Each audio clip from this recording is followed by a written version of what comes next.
Well, I don't know.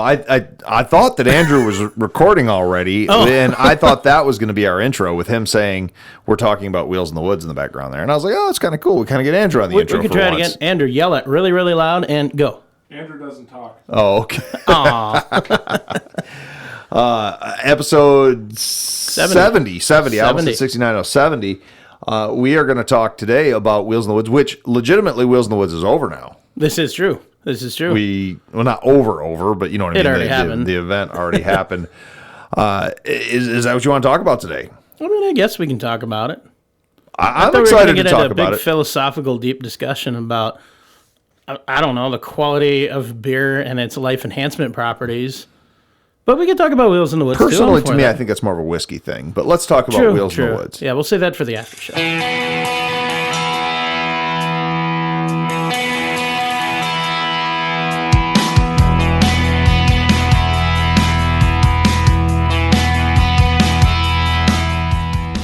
It's time to hit the trail, lock in those hubs, and throw it into low range. Because you are listening to Wheelin with Keith and Johnny Orange, broadcasting from the Thin Line Off-Road Studio. They're here to talk about 4x4s, trucks, and everything to do with enjoying the great outdoors. Buckle up. Here's your hosts, Keith and Johnny Orange. So it was a good event. I know a couple people down the last-minute repairs on things. Me, personally, I was doing a test drive on Pegasus at 2:30 in the morning, technically the day of the event, and had to be there at 8:30. So that went well. I didn't believe you were going to actually be there. Well, not be there at the event, but I did not believe that Pegasus was going to be there. Well, it's the first time you've had Pegasus there, isn't it? No, I had her there last year. Did you? Yeah, remember I had all the 4x4 fixed and everything. I finished the exhaust stack like 2 days before the show. I vaguely remember that. For some reason, I thought you weren't there last year with Pegasus. I thought you drove like your dad's Jeep or something last year. No, not that blasphemy. Well, it still would have been a Jeep, but yeah, and 4-wheel drive. Okay, so before we get too confusing, I think most of our listeners at this point, unless this happens to be the very first show you've ever listened to, in which case, welcome to Wheelin. Yeah, welcome to Wheelin. We are talking about the annual fundraiser event for the Museum of Off-Road Adventure, which John and I and producer Andrew, we all sit on the, they sit on the board. I'm the executive director. We are all involved very heavily with the museum, which is now in existence 3.5 years, the museum. That long already? Yeah, it's been a while. And we started a fundraiser event. In fact, I think our first Wheels in the Woods was actually technically before the museum was open to the public. I don't remember on that. I was at a wedding that year and couldn't make the event. I think, because I know we opened in December of 18, and our first Wheels in the Woods would have been October of 18. So, yes. Yep. So, it was a fundraiser event, which we've been doing this. This is our third year. No, this will be a second year. No, this was our third year. Oh, right. It was your second year being there, but... Yeah, I'm not so good at the maths. Well, that's all right. So we ended up... Oh, wait, I got a good joke for you on note of math. Okay. Why was 6 afraid of 7? 7, 8, 9? But why did 7, 8, 9? I have no idea. You have to have 3 square meals a day. Oh, my God. That's so bad. Worst dad joke yet. I'm sorry, folks. I'm done with the jokes today. So Wheels in the Woods. It is, like I said, our annual event. This is our third one we've done. And the first 2 years, the event was open for 4-wheel drive and off-road vehicles only. Now, we were pretty loose about that, so we did have things like sand rails and, that's an off-road vehicle. We invited bikes, we invited ATVs, UTVs. We used to jokingly say, bring your boat. It's an off-road vehicle. We have not yet had a boat. It might happen. I'm going to remember that next year. Bring one. Put one behind Pegasus. Yeah. But this last year, because of COVID and all the things that were going on, the board decided that we were going to open it up because in Michigan, which is where the museum is, we're in Clay Township, Michigan, most things have been shut down throughout the entire summer. And the vast majority of car shows that have become annual traditions for a lot of hot rod and classic car people were canceled this year. Yeah, there are far too many of them, just nothing. They had nothing. So many annual things, Point Case, I'm right at fair. was this year 138 or something years that it's And been they had a going. big car show every year. They And car and tractors. Yeah, that was there, and it didn't happen this year. That was a real bummer. Yeah, no Armada Fair. Yeah. So, and that's a big event, like you said. It's a huge one, It almost rivals the size of the Michigan State Fair. if not bigger. Yeah, that's true. That's true. So all these events that we had were canceled. So we decided, or the board decided of the museum, that we were going to try this year to open it up for all vehicles. And that's what we called it. We called it this year the Wheels in the Woods All Vehicle Show. Now, we did let the public know that we were still featuring 4x4s, ATVs, UTVs. And we had ended up having, so in the past years, we had 25 to 30 classes. This year we had, well, actually, technically we had 35 classes this year. And then we had 5 other awards. Yeah, we hit a lot this year. And, but the majority of them were still aimed towards off-road vehicles. Yeah. And so we did all the ones we did in the past. Plus we added ones for like lowriders and hot rods and race cars and things like that. Who came up with the cleanest engine compartment one? I know that was geared towards the cars, but well, that would be actually thanks to one of our sponsors, and I do think that we should mention all of our sponsors. Oh, for sure. That sponsor was Codette's True Value, my brother Jeff, and my brother Jeff had sponsored last year's Wheels in the Woods, and this year, as you know, we did not know that we were going to even do Wheels in the Woods. Our original plan was to start approaching and planning and things around March. Well, then, of course, March was when the majority of COVID stuff hit for Michigan. And we said, okay, well, we're not sure what we're going to do. So we still had our bi-monthly, every other month board meetings. Yeah. And we discussed, and we finally said a couple months prior to, so maybe August, September is when we finally said, okay, we're going to do this. I want to say it was August, because I know we had our other meeting was the week of. That sounds about right, yeah. And so we had like basically 2 months to prepare for this thing. Yeah, it was down to the wire. And so we ended up taking, and we called our sponsors that we had last year pretty much, and I'm the one that called them, and I said, hey, I know this is super last minute. Do you think you'd be interested in sponsoring Wheels again? Now, much to the credit, our two of our sponsors from last year, well, actually, it'd be technically 3. We had my brother's business, Codette's True Value Hardware, and then we had Michigan Specialty Coatings, which does awesome like epoxy floors for mostly commercial buildings. They will do it residential as well, but they're more set up to do commercial, large scale, like many thousands of square feet of warehouses and things like that. So my little like 20 by 20 garage, they probably wouldn't do. Well, they would do it, but they're going to charge you for it, and they probably got to charge you industrial prices. So I don't know. He's disagreeing over here. Well, okay, so Andrew does work for Michigan Specialty Coatings, and then they have a division which is a separate business entity called Michigan Specialty Electrical, MSC. Is that how it is, or Michigan? It's just MSC Electrical. Oh, it's MSC Electrical. Okay, so it's MSC Electrical. So Andrew got a hold of. He's the one that called his bosses or talked to him in person. I'm not sure, but Andrew got a hold of his bosses and said, "Hey, same thing. This is short notice. You do it." They jumped on it. They're like, "Yeah, absolutely. We're going to do it. We will take 20 of the awards," which I think is more than they took last year. So cool. We just said, "Here's the price to sponsor the awards." They took it. I called my brother over at Codette's True Value just after I heard from Andrew on that, and he said to me, "How many are left?" And I said, "We have 10 awards left." And he goes, "I'll take them." "Oh, well, all of them?" He goes, "Yeah, absolutely." I said, "All right, great." So hung up.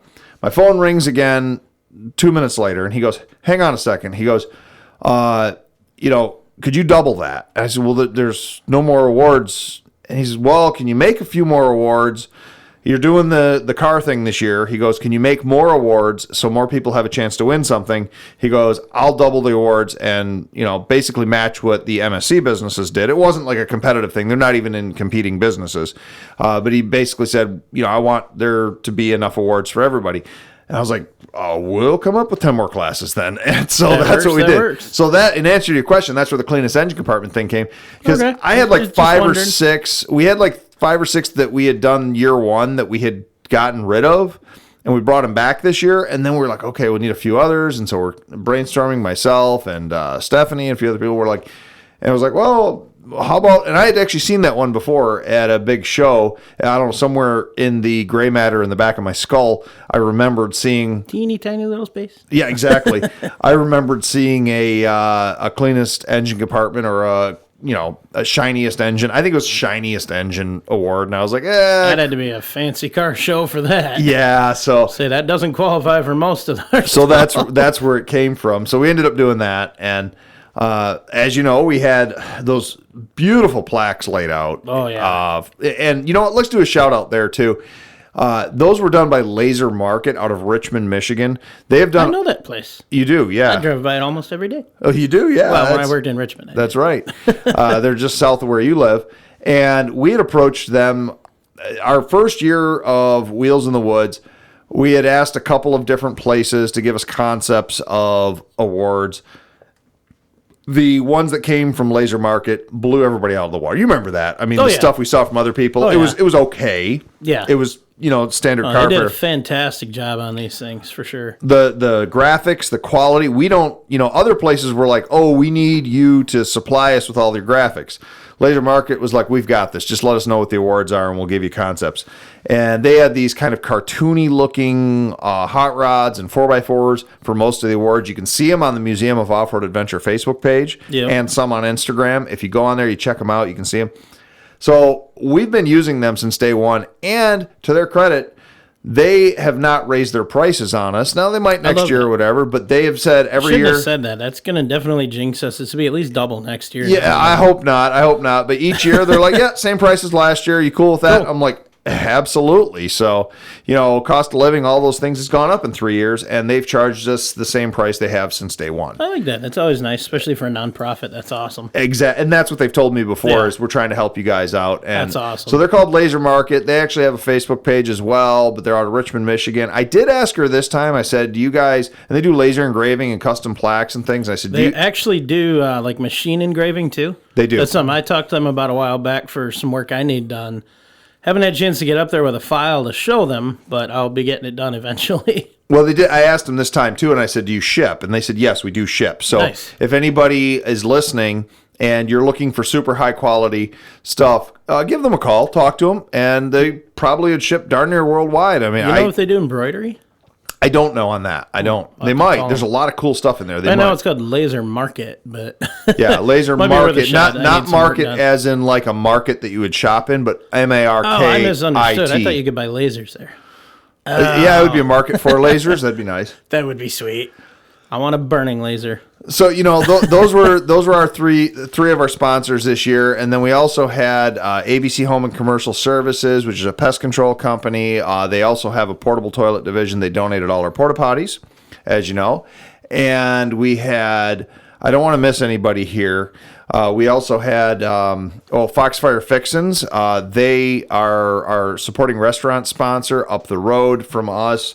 We did 2 times throughout the day. We put in orders from Foxfire. Yes. They delivered to the event. Oh my God, was that good? And- If you I'm go, I glad to hear highly recommend the cheeseburger pizza.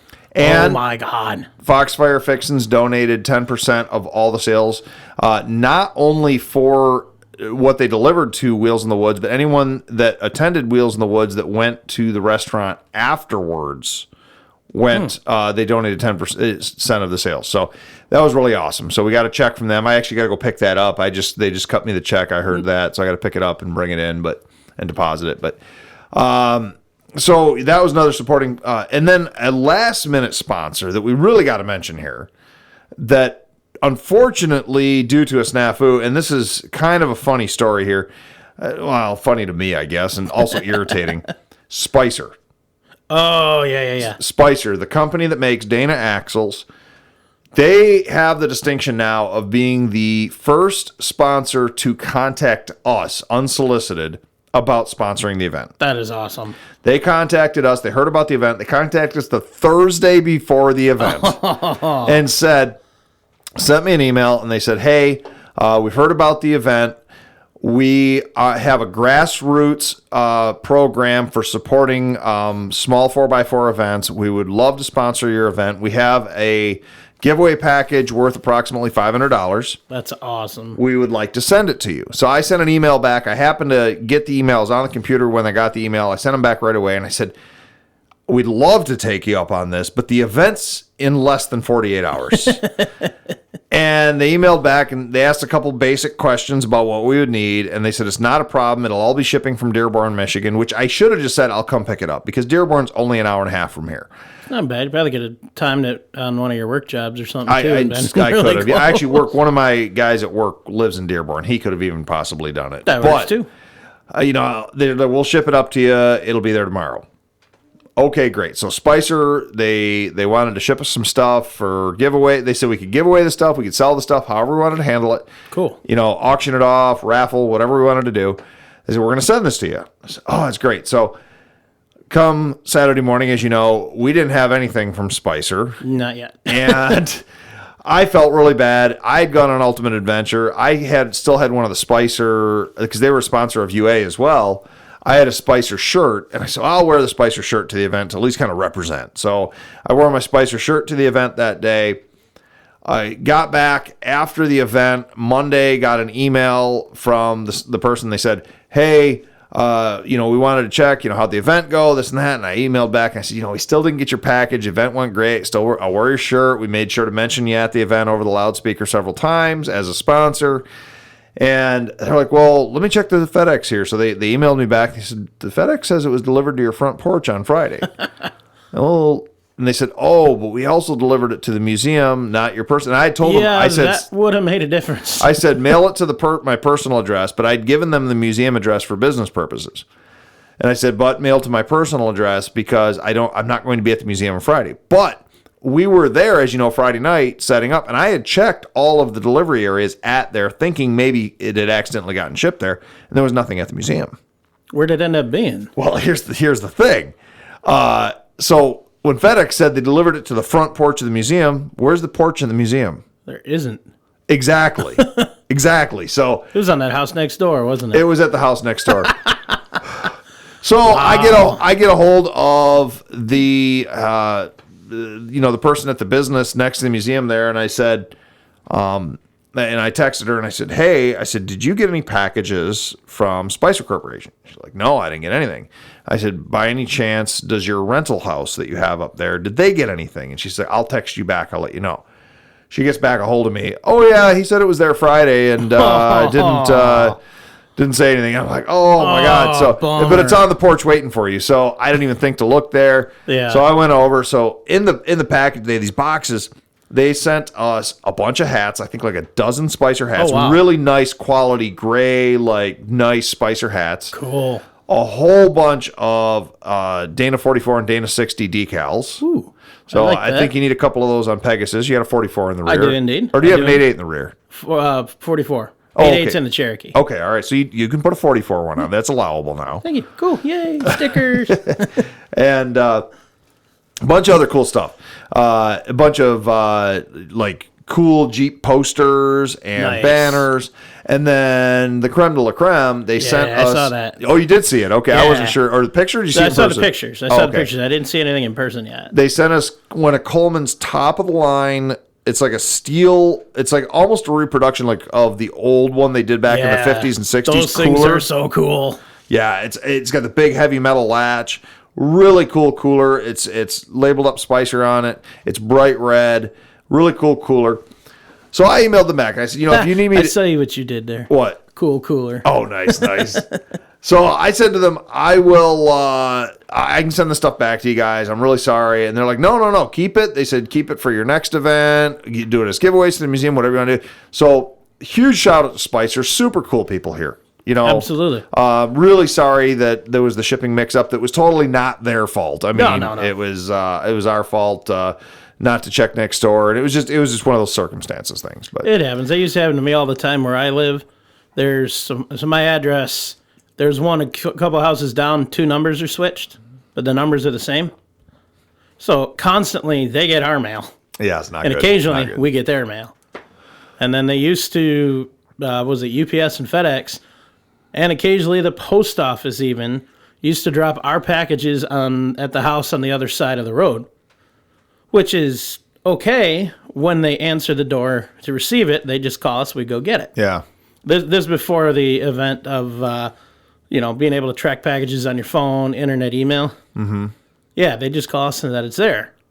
Well, inevitably, they don't use one of their porches. So we very frequently had stuff delivered that would sit on that porch for 3-4 days until they realized something was there. Or we had something, we're expecting it on a Tuesday. Here it is Thursday, it's not here. Call the shipper. Oh, yeah, we delivered it. It's on your side porch. We don't have a side porch. Call the neighbor, like, oh, yeah, there's a package out there. Just come get it whenever. Like, oh, thanks. So it happens. It happens. Yeah. Well, I think that was all of our sponsors. Am I missing any? Andrew, the producer, can you think of any sponsors? Because I know we had a few there last minute, but I think we're good. Did you cover Foxfire? Yep, I did. Foxfire. So we had some great. Think that is everyone, yeah. That is everybody on the sponsors. Yep. Actual show talk here. So we were not sure what to expect this year with inviting cars. We were not sure. And overall, last minute, a lot of it was. So I guess not a sponsor of the show, but this year we kind of partnered in association with. Yeah. The Scroungers Car Club. Mm-hmm. John Freeman, who we've had on the podcast before, on the Lost episode, he is the president of the Michigan Scroungers, and he put the word out there in all the local car clubs. Mm-hmm. He mentioned to a number of different local car clubs, car events, things like that we were going to do this. And he was able to bring in a fair number of vehicles. We got a lot of cool stuff through that. The first vehicle to roll on the grounds this year, besides our personal vehicles, do you remember what that was? It was the Toyota, wasn't it? No, it was the Chevette. Oh, yeah. That thing was cool. Not just a Chevette. Chevette with a 10-pound NOS tank in the back. Well, not only that, but it had a supercharger on it. Yeah. And it was not a small block or anything like that. He had a 3.4-liter V6 Chevy engine put into it. Yeah, that thing was cool. That he modified and made a manifold, and he had a small supercharger on it with, I think, a 4-barrel, or was it fuel injected? I don't remember. It was pretty cool, though. I'll have to look at. I don't know if I can. And it was tubbed too, wasn't it? I don't remember. Let me see if I can. It was either tubbed or it had some pretty wide tires in the back of it. And interestingly enough, I had run into him on my way to the event in the morning. I had stopped to get some ice for our, concession stand that we were doing. And he was sitting there fueling up, and I said, "You don't happen to be going to Wheels in the Woods, do you?" And he says, "Yeah, that's exactly where I'm going." I said, "Oh, great, I'll see you there." So that was kind of cool. Pretty sure it's carbureted. Okay, yeah. Oh, it's a Holly. Yeah. Yep, that's a Holly carburetor. He's got a Holly carb on that sticking through the hood on the supercharger. That was pretty cool. Yeah. So then throughout the day, what was interesting is I don't even have a tally on the number of vehicles that attended because we had There were a few that had to leave early, yeah. Yeah, we had people come in, we had people leave, we had people come in late. Then we had people that came in with really cool vehicles that didn't register to be part of the event. Like we had a jacked up Ford truck that was on like 46s. Yeah. We had 3 or 4 a Sandrail, a CJ7. There was a number of people. We had that awesome golf cart that came in. That was on a trailer, wasn't it? No, they were driving by in the golf cart, saw the sign, locked the brakes up, backed it up, and pulled in. I must have missed that. It was before... Jeff with the big 5-ton. Yeah, that was interesting. Just before he came in. Oh, okay. That those guys came in and they saw it and they're like, "Oh, my dad has a 20-ton at home. We should have brought them." Like, go get it. Yeah. Go get it. You'll probably win best military vehicle with that. Well, speaking of military vehicle, my mom was at the event and she was leaving and she goes to pull down the driveway there, and all of a sudden she thought that Armageddon was going on because the largest military, as she said, the largest military vehicle she's ever seen in her life started coming up the driveway, the largest Army truck, And I don't know if it was originally Army Marines, whatever it was, but some sort of 5-ton. Do you know exactly what that thing was? Because I don't. It seemed like it was some sort of troop carrier. Offhand, let me pull the picture back. Well, up. it was. Well, the picture's not going to tell me anything. I'm not going to know right off unless you have a picture of what it says. It was just a 5-ton cargo truck. It was like a 5-ton cargo truck. Yep. And he had a machine 50 gun. cal dummy gun. Yeah, mounted to the roof until of it. that guy pulled in, I thought I for sure was going to get best diesel again this year. And then he pulled in, and he had a bigger gun, so I just let it go. There you go. And we had, I'm trying to think, for the 4x4 things, we had Tony Villardo, who I don't think we've talked to him on the podcast, but he is Not one yet. of the admins on 4x4 Talk. Yeah. And Tony brought all the way up from Southern Ohio his Toyota FJ80. I didn't know that was from Cruiser. Ohio. Yeah. Wow. Yeah, he Cool. was one of the furthest traveled. We had a couple people come in from out of state, which was really cool because I think this is the first year we've had people come from out of state for the event. Cool. He brought up his FJ80, which was That thing was awesome. 42-inch. Was it pit bulls on it?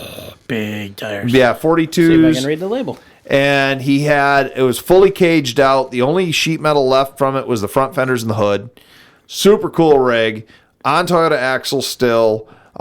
Just a badass rig. Really, really cool to see that thing come up. And I just love that he took the time to spend a weekend coming all the way up to our, smaller event that we have. Yeah. It was just really awesome to see it. And to see Tony. I hadn't seen him in a few months, so it was really nice to see that. There's a lot of mud on these, but I think they're pit Yeah, bulls. he won Best Mudder. I know that for sure Yeah. because he actually showed up, and there was like 6 inches of mud inside Oh of it. yeah. Oh yeah. Yeah, he showed Whole up, didn't day. even wash it. He came right from an event, I believe, and it was just full of mud. It was super cool. Kids love seeing that thing.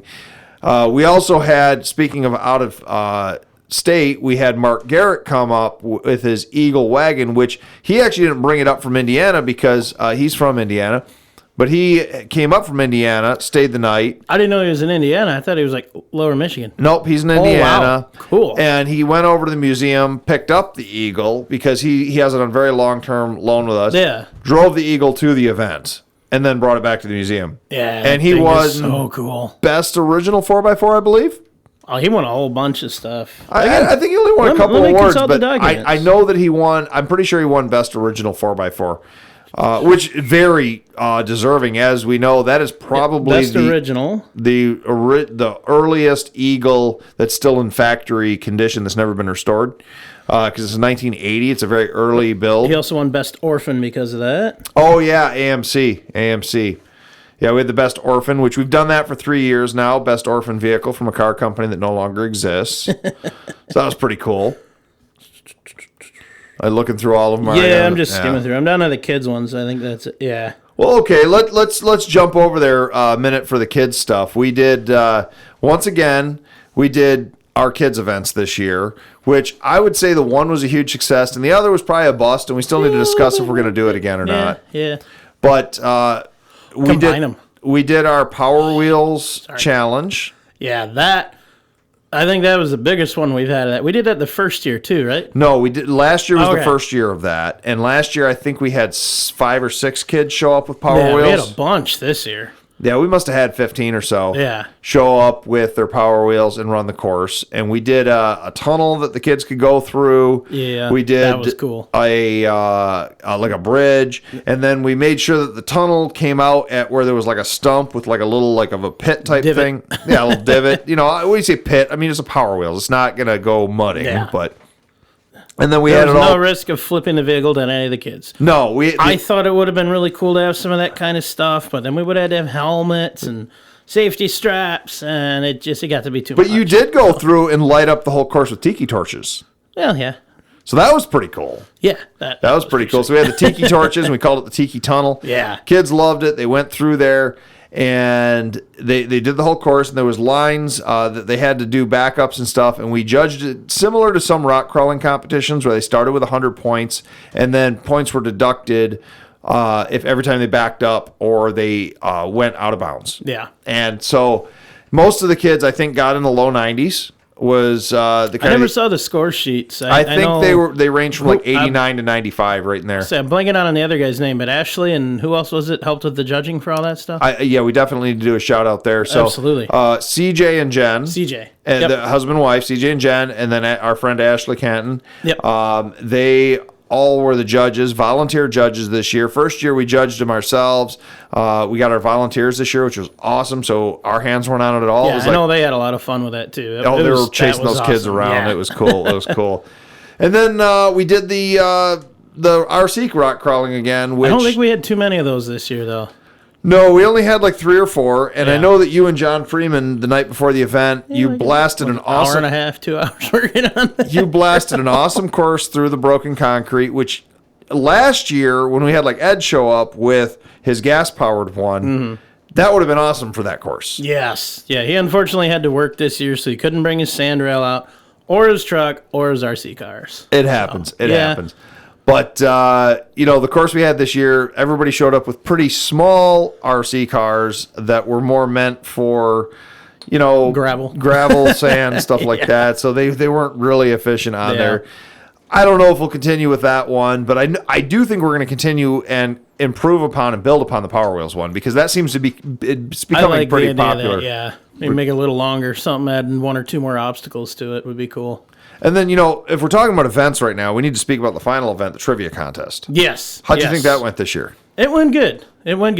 I think a couple of those questions were a bit of a challenge. Well, it's not supposed to be super easy. No. But it came down to father and son, which was pretty awesome. I thought that was quite interesting. So, listeners here, what we do, this started out as a completely impromptu thing year 1. We had kind of a lull in the event for about an hour and a half where we had nothing going on at Wheels in the Woods. And people were kind of milling around, and we still had like maybe an hour to the awards. And we could tell that people were like, well, what are we going to do? We're just kind of, everybody visited. We could tell we needed to do something. So I got on a loudspeaker and I said, we're going to do a trivia contest. So the first year we did a trivia contest and we gave away some food, I think, from Foxfire. Nice. And to the winner. The next year we made it an official thing. So last year we did it where they had sheets. And it was A, B, C, D, choice, multiple choice. I would read off the trivia question, multiple answers, and then like the last 2 or 3 they had to fill in. Well, last year we did 20 questions. It was too much. It was too long. Last year was a bit much, yeah. So this year we knocked it down. And I had to disqualify myself. Yeah, you did. This year we knocked it down to 10.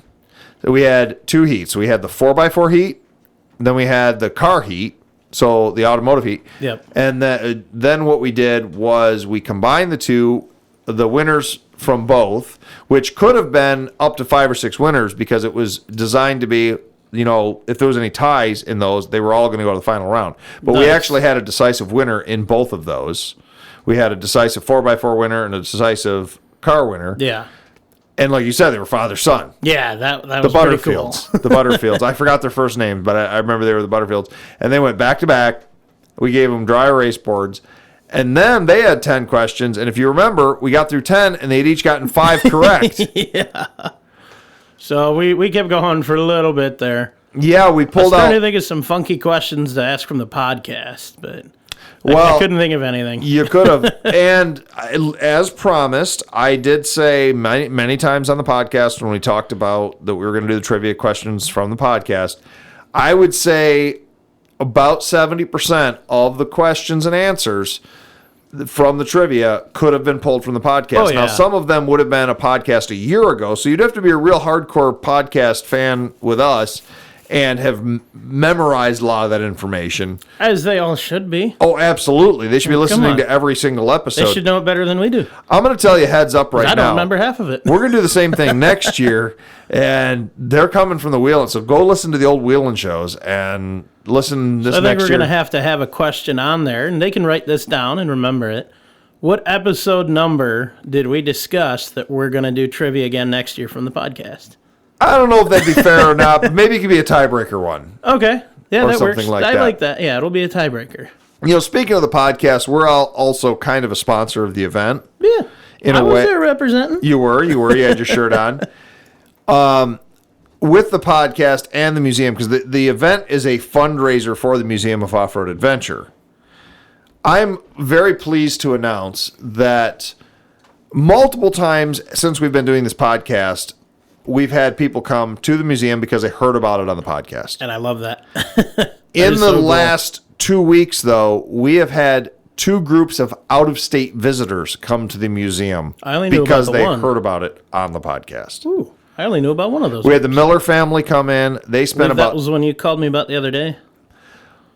Last week? I don't remember if it was them or another one, but we had 2 different groups of people that got a hold of us and said, hey, we heard that you're doing private tours right now. We don't have regular hours because of the COVID shutdowns. They said, we'd like to come up, and they made appointments. So we did 2 different ones. Cool. And we had some folks come from Indiana, and we had some folks come from Ohio. And so the Indiana was the group I knew about. Okay, yep. And I believe they were the Millers. And they came up, and they said they listened to the podcast, they heard about us, and so they wanted to come through. That is awesome. So that was really cool to be able to have people come up that are fans of the podcast. And that was the whole purpose that we started this in the first place, was to put word out about the museum. Yes, indeed. And it's developed a life of its own, as we know. And I love it. So that's been really cool doing that. What else with Wheels in the Woods, John, was there this year that, did you have a favorite vehicle? Oh, that's a tough one. I mean, so I've always loved the Chargers, and that 66 Charger was beautiful. I mean, there was a lot of vehicles I like. Car-wise, I would say that one. But the Charger was the black one. Yeah. Okay, so that wasn't there was another vintage Mopar, but it was on a 4x4 frame too, right? That was a Ford Galaxy. Oh, that was a Ford Galaxy. Yeah. Okay. There was another, Roadrunner or something? There was a Plymouth. I'll tell you what, while you're looking that up, to our listeners, we had this early Charger, first-gen Charger show up, and it was an immaculate restoration. You probably could have eaten off the engine, and he did win cleanest engine compartment. There it is. Yeah. It is a black car. It's got some aftermarket wheels. Everything else was original. He also got cleanest interior, I remember, or nicest interior, not cleanest, nicest interior. Yeah, that's a Challenger. Is it? A satellite Challenger, I think is what that is, or whatever they call it. I'm not sure. I thought it was something else. I know my Mopars, but not. I'm trying to. That's a side shot. I'm trying to remember. But Where's anyways, my dad when you need him? Exactly. I think that's a Challenger you're showing me there, or maybe that might be a 3rd gen Charger. Is that a 3rd gen Charger? Look at the side on it. Look at the side on it. That looks like the one Daisy Duke drove. 340, whatever it is. I'm pretty sure it's a 3rd gen Charger. Is what that is. Let me look at that again. Yeah, that's a 3rd gen Charger. So okay. Anyways, that'd be like a 71 to 73, I think, is what that era is right there. It's a pretty car. It is very cool. Yeah. But that black one that you were just talking about, and I don't remember who owned the car, but the interior on that thing was beyond museum quality. Oh my God, it was, yeah. I would be afraid to get in that vehicle because I would think that I would damage that interior. That interior was so nice. It was white, and it was just so clean. Oh, absolutely beautiful. So he's got cleanest engine compartment. I'm going to scroll through these pictures. I got pictures of all the winners and theirs. Yeah, we can't go over every single one of them, but, huge shout out to everyone who did win, and then people who did not. It's judged by the public, and so that's why, some people won more awards for different things. We're going to tweak that a little bit for next year. I think we are. We've discussed a few ideas for that, so we're going to tweak it a little bit, be a little bit different next year. Something else I really enjoyed that came out was those people that had like the lifted Mercury Grand Marquis and the Crown Vic. Yes. I think those are called the Panther platform, if I'm missing. It's not the Fox body. I think it's the Panther platform. So it's the cop car style, the big 4-door boats. And there's a huge following of them right now because they are one of the last full body on frame designs that was made out of Detroit, the Big Three. And they've got a very tight rack and pinion front suspension, a 4-link rear, great platform for building budget beater race cars and drag cars and things like that. And these guys, they've been lifting them and putting probably in the 31 to 33 inch range tires on them. Not huge tires, but pretty good sized tires on them. and they're running like two-wheel drive, or they're running, and they're still two-wheel drive, but they're running two-track trails all around Michigan in these things. And I think that's just awesome. I mean, you're taking a car that's probably worth $1,500 on a good day, and you are having a heck of a lot of fun with it. And they had them all decorated up. They had them all painted crazy. It was really, really cool. I really enjoyed having those out there as well. Absolutely. A lot of just unique stuff you don't normally see. Exactly. I can't find pictures of the one. I know I had them. And, it was nice seeing kind of a different, just eclectic collection of vehicles. 4x4 wise, you have a favorite 4x4 out there or off-road vehicle? Oh, probably John's truck. John Freeman. Oh, Franken-Truck. Yeah, it's a toss-up between that and the Toyota, I think. Just because it's built and used. Oh, so there was a Toyota there that had a small block V8 in it, right? No, the one with the big pit bulls. Oh, you're talking Tony's. Yeah, Tony's Toyota. I'm bad with names. I'm sorry. Yeah. No, I'm thinking there was the really clean Comanche had a Chevy V8 in it. Oh, yeah. For a minute there, I was thinking first-gen Toyota truck. Yeah. But no, that was a Comanche. That's correct. No, that thing was really cool. That guy did a really, really good job with that build. That was, and folks, you need to go to the Wheels in the Woods Facebook page and look at it. There's albums on there. There's a bunch of pictures. There's stuff in 4x4 Talk, the Facebook group. Check all those out. You can check out everything under the hashtag Wheels in the Woods 2020. Yeah. For the most part, everyone that was posting photos at least used that hashtag. Some used Wheels in the Woods without the 2020. But if you just look up hashtag Wheels in the Woods 2020, you're going to see 99% of the pictures from the event and some of the really cool stuff that we're talking about. I think personally, one of my favorites there probably was Franken-Truck as well. Mm-hmm. It's such a unique vehicle. It's a K20 full-size Chevy that he chopped the roof on. He built roadster style front end. He did a military bed. I love that open front end like that. And I guess now that we're talking about Franken-Truck for a minute here, we need to talk about, he won a lot of awards. But we need to talk about the one big award that he won. Yeah. Last year, Wheels in the Woods, as many of the listeners to the podcast will know, we lost my father, Alan Codet, who is actually very instrumental in getting the museum off the ground because he donated the space for the museum, donated the space for Wheels in the Woods to happen. And he passed away a day after Wheels in the Woods 2019. So this year, we decided, the board kind of decided that we were going to do a special memorial award, and we called it the ARC Award for his initials, Alan Ralph Codet. Well, they ended up doing this award with his picture on it, one of the family's favorite pictures of him. And it said, do you remember exactly? I think it said something along, presented to a builder who built something awesome from nothing, something like that. The Alan R. Codet Memorial Award presented to a builder who made something amazing with limited resources. Yeah, limited resources. That's what it said. And we presented that award at the very beginning of the event to my mom and my brother Jeff, who owned True Value Hardware, and my brother Brett. And we said, go find somebody. And I said, I'm bowing out from this because I'm the car guy here. I don't. And they're like, no, you need to help us. I said, no, I'm not helping you because I would be biased. I said, I'm not doing that. Mm-hmm. You guys go talk to the people. And so it was kind of funny because Mom and Brett came back really liking Franken-Truck. Mm-hmm. And then my brother Jeff came back and he said, he goes, we talked to him. He hasn't done a lot to it yet. But John Freeman had that 64, I think, Dodge full-size four-door sedan. Sounds about right. And he won Best Lowrider for that one. And it is very low. I think it's lowered 2 or 3 inches. And Jeff's like, Dad had that exact car. It looked just like that. He's like, he had that exact car. He goes, it's the one that we drove back from California in back in the 60s.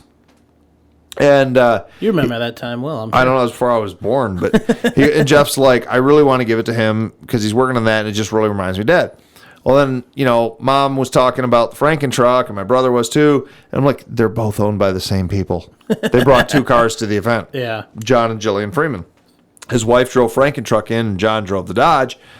And so they presented it to the Freeman family, which I think very deserving. Very deserving. And they were real. In fact, I noticed that both of them had tears in their eyes when they received the award. They thought it was really cool. They were very grateful of that. So that was pretty cool. Like you said, well earned, well deserved. John, as we've kind of covered pretty much everything here. Unless there's something, is there anything else about Wheels in the Woods? Is there anything that you would change this year or next year? I mean, aside from the little details we've discussed, which is just kind of, the board and how we do it, we need it bigger. Yeah. Next year, I think we'll skip the whole COVID bull crap. We'll skip agree. COVID. I Skip agree. COVID. Yeah. We'll do that. That'll give us time to plan it, promote it, advertise it. Get more people out there. Yeah. I would like to actually. Dunk tank. We got to get a dunk tank. There you go. Year. Speaking of the COVID thing, I would really like to thank the museum board and the people that showed up to the event, because we did have people ask, even through the Times Herald, Port Huron Times Herald out of Michigan, and I'm sorry, not the Times Herald, the Voice, the Downriver Voice called us and said, how are you handling COVID here? And I said, things are changing on a day-to-day basis in this state. We are going to ask people to follow current CDC guidelines for, COVID. And they said, okay, so that's what they printed. And we had some people that came and wore masks, and other people, but people really socially distanced. They were talking. They did. I noticed when people were in groups, you had people about 6 feet apart, and they would stand around in a circle and kind of talk with each other. That's the one thing. I've only been to a handful of car shows, not counting these, and you see how close everybody gets to all the other vehicles and talking to the other people. Here, you had it, but you didn't. You had the people that were doing that, but like you said, they were keeping their distance from each other. People were very respectful. Yeah, they're stacking up, they're setting chairs up behind their vehicles, and you got this guy 10 feet over here, 15 feet over here. There's gaps between everybody, which was interesting to see how it was handled, and I thought it was pretty cool. It really worked out well. Like I said, people were really respectful. Nobody got in anybody's business about that stuff. And on top of that, I think that we were really blessed to have Foxfire Farm, such a beautiful location to have it, because instead of being like a parking lot show where everybody was in a designated parking space, people really could spread out. And we were out there in the grass. I parked on an old bonfire pit. You did. It worked out pretty well. So, it was oil nice. leak blended right in with the ash pile. It was really nice. We had a great group of people, and they were just really nice. And we had a great fire afterwards. A few people showed up for that. We had a little bonfire afterwards. We invited everybody to. Maybe we'll do that again next year. Maybe not. We'll see. I like it. It was only if it's fun. as big as this year's was. It's a big that fire. was a big bonfire. Big bonfire. Good time. Well, I think we've covered pretty much everything with Wheels in the Woods, man. I'm super excited that it's over. I once again thank you to all of our sponsors: Michigan Specialty Coatings, MSC Electrical, Codette's True Value, Foxfire Fixins, ABC Home and Commercial Services, and You're not going to thank us. The Wheelin Podcast, of course, the Wheelin Podcast, and then of course Spicer, which listeners of the podcast. We are going to do a couple of events. In fact, I'm going to spring this on John right now and Andrew a little bit. I think we might do a small Halloween event coming up here. Maybe we'll do some Spicer giveaway stuff. We'll have to kind of talk and see if it's something we can do. But thanks to Spicer sending all that great stuff out. If anybody would like to get some of that cool Spicer swag, because I have boxes and boxes and boxes of decals and posters and stuff from Spicer, and all of it's really cool stuff. At least want a 44 sticker. If you want some of that stuff, you're going to get it for free, but you got to work for it. You know what you got to do? I don't. You got to make an appointment. You got to come to the museum. I can do that. Come to the museum. Come check out the Museum of Off-Road Adventure. Go on. You can call us at 877-FWD, like four-wheel drive, FWD, or front-wheel drive if you really want to say that, but I say four-wheel drive. No, say it right. FWD, right. Mora, M-O-R-A. So 877-FWD-MORA. Give a call. You can make an appointment and come on in, check it out. We'll give you some cool Spicer swag. I like that. So, John, unless you got anything else, man, why don't you tell people where to hear about us and things like that? Well, obviously, if you have heard of us, you're listening to us now, hopefully. If not, listen. Of course, that precludes those who don't. Anyways, if you guys have any more questions or want to see any of the extra stuff that we have, check us out on Facebook, facebook.com/groups/4x4talk, or just search 4x4talk. A couple quick questions get you on the page. Ask away, interact with us or anybody else who listens to the show.